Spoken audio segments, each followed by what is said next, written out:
आज से दूसरे चरण के चुनाव के लिए नामांकन की शुरुआत हो गई है। सेकेंड फेज में यूपी की 8 सीटों पर मतदान होना है जो 26 अप्रैल को होगा। इस फेज में कौन कौन सी सीट है, कौन कौन से दिग्गज मैदान में होंगे, एक रिपोर्ट आपको दिखाते हैं।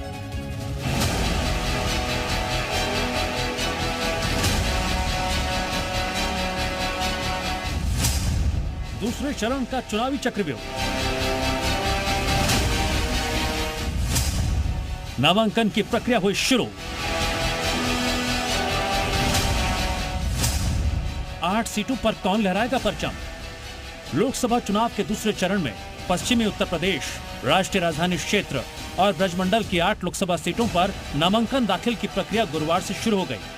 अमरोहा, हापुड़, मेरठ, गाजियाबाद, बागपत, बुलंदशहर, गौतम बुद्ध नगर, अलीगढ़ और मथुरा सहित 9 जिलों के अंतर्गत दूसरे चरण के 8 लोकसभा निर्वाचन क्षेत्र आते हैं। इन 8 सीटों पर 4 अप्रैल तक नामांकन दाखिल हो सकेंगे। 5 अप्रैल को इन नामांकन पत्रों की जांच होगी। सोमवार 8 अप्रैल तक नामांकन वापसी की आखिरी तारीख है और उसके बाद 30 मार्च को last date of withdrawal of nominations है। 3 बजे शाम तक जिन लोगों ने नाम वापस ले लिए उनको छोड़कर बाकी फिर लिस्ट ऑफ कंटेस्टिंग कैंडिडेट्स, उस दिन हमें पता लगेगा कि चुनाव के लिए कौन कौन से कैंडिडेट्स फाइनली मैदान में बचे हैं 30 मार्च को शाम 3 बजे के बाद। साल 2019 के पिछले लोकसभा चुनाव के इन 8 सीटों पर नतीजों पर गौर करें तो इन 8 में से 7 सीटें बीजेपी ने और 1 सीट बीएसपी ने जीती। हालांकि 4 सीटों पर बीएसपी ने बीजेपी उम्मीदवारों को कड़ी टक्कर दी थी। मेरठ लोकसभा सीट पर तो बीएसपी के हाजी याकूब महज 629 वोटों के अंतर से चुनाव हार गए थे। हालांकि इस बार बीजेपी ने मेरठ से रामायण सीरियल के अरुण गोविल पर दाव लगाया है।